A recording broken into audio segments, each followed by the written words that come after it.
The New York Giants may be 0-2, but there were some things to be positive about coming out of that Week 2 loss to the Commanders. Look, I don't believe in moral victories whatsoever, especially in the National Football League. You either win a game or you lose the game. But considering the circumstances and where the Giants are right now, I do want to point out some really good performances from players on today's video. But before I do, I got to hear from you. Give me your one word to describe the New York Giants. One word to describe the New York Giants right now.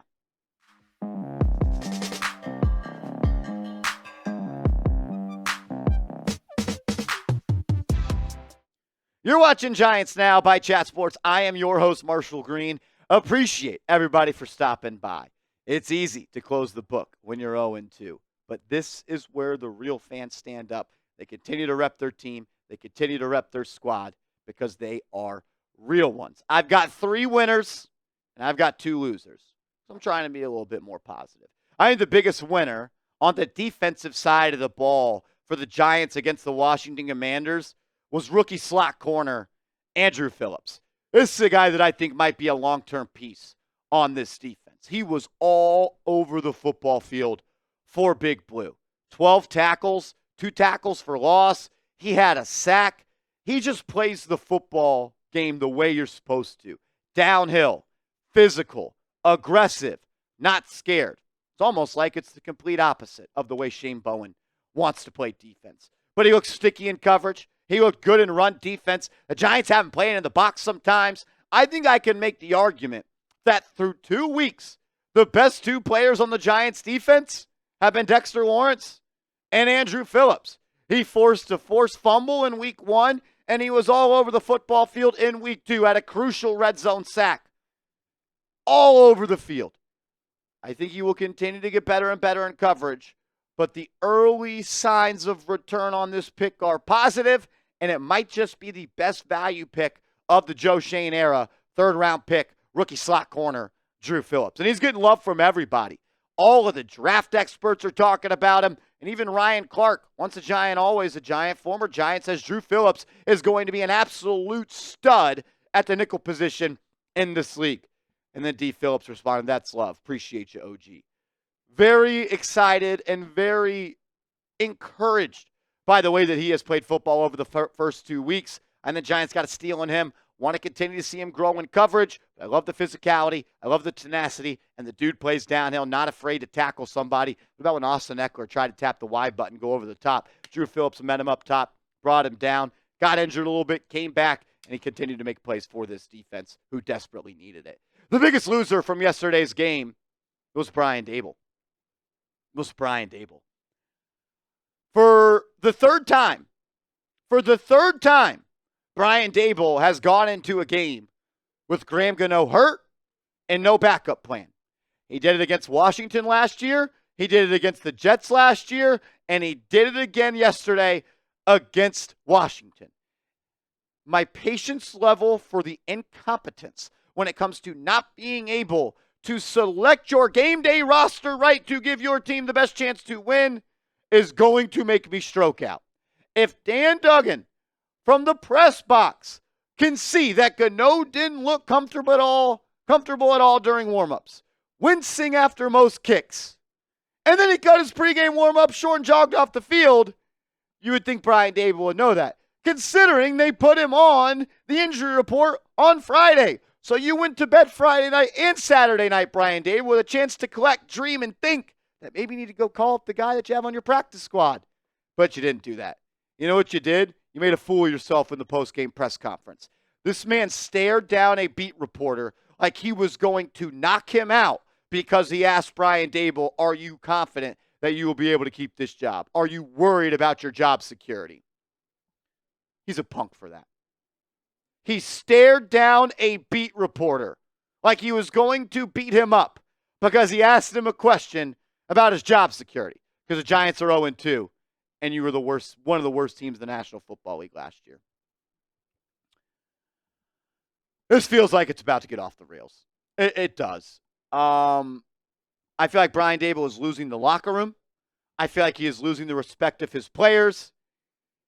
And I'm just not so sure how he can turn this around because his calling card is offense, and the Giants' offense is no good. The only good part about that offense, the rookie, Malik Nabers, and Andrew Thomas in the offensive line. That's it. That is it. Even Motor Singletary can't even hold on to the football. Broke my heart. Malik Nabers is a stud. No doubt about it. But the fourth quarter, fourth down drop was heartbreaking. And I don't need to spend too much time on this. We all know he should have caught the football. He knows he should have caught the football. There's no excuse. All you say is, make the catch next time. But I'm not going to come up here and not celebrate what we saw because that was an unreal performance. That was one of the best performances by a rookie wide receiver in NFL history. The dude was targeted 18 times. He had 10 catches for 127 yards and a touchdown, including 83 yards after catch. It was the best performance from a Giants wide receiver since Odell Beckham Jr. Almost like we've been telling you that since he was drafted, before he was drafted by the Giants. Shout out to my guy WBG84 on Twitter. Best Giants account out there. Give him a follow. Giants wide receiver Nabers, 21 years old and 49 days, is the youngest player in NFL history with 10-plus catches, 100-plus receiving yards, and 1-plus TD in a game. He is that guy. What about Dane Brugler, the best NFL draft insider in the game? Works for The Athletic. Malik Nabers catches 20-plus yards. He led college football with 34 last year, and he now leads the National Football League with 5 explosive catches. All of those catches were caught short of 20-plus air yards. The Giants are the only team in the NFL to not complete a pass this year with 20-plus air yards. But it gets even better for Nabers. Maybe that's the only thing we can root for this year. He's 8th in the NFL with 108 yards after catch this season. He's 4th in the NFL with 193 receiving yards. He's 3rd in the NFL with targets, 2nd in the NFL in catches, and he's 1st in the NFL with 9 first-down receptions.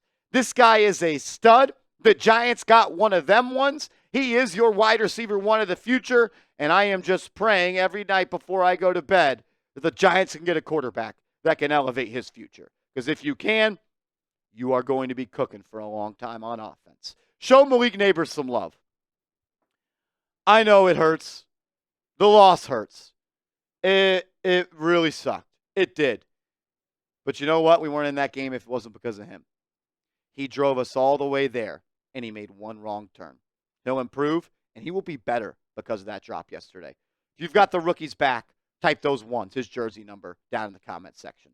We've got more winners and losers to talk about, but first, I got to give a major shout-out to today's sponsor, GameTime. Download the GameTime app, use the promo code ChatSports, and get $20 off your first purchase. You get the best seats for the lowest price guaranteed. You get to access your tickets from the phone. Prices of the events actually drop as the events get closer. So if you're a little bit of a procrastinator, you don't want to spend the money until you have it or spend the money until you have to, GameTime is the best ticketing app for you.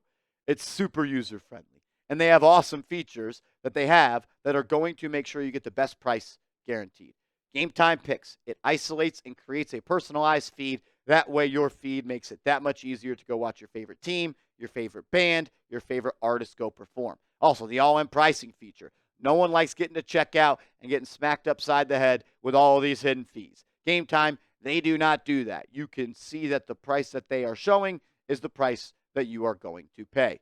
Download the GameTime app. Create an account. Use the promo code ChatSports. That's ChatSports and get $20 off your first purchase where terms do apply. What time is it? It's game time. Be a real one. Support the show. Support the sponsor.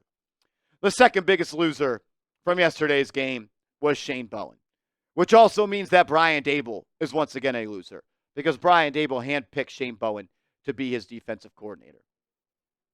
The Giants did not force the Washington Commanders to punt one time yesterday. The punter did not sweat. The punter did not go on the field. The Commanders have a rookie quarterback. They do. And he didn't force them to punt one time. In fact, they lit you up. Sure, you held them out of the end zone. You were good in the red zone. You absolutely were. And I will applaud Shane Bowen for his red zone defense. But you broke and you were bent.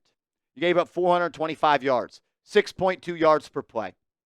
You allowed 215 rushing yards. You were brought here because you were a guy that was supposedly a wizard when it came to stopping the run.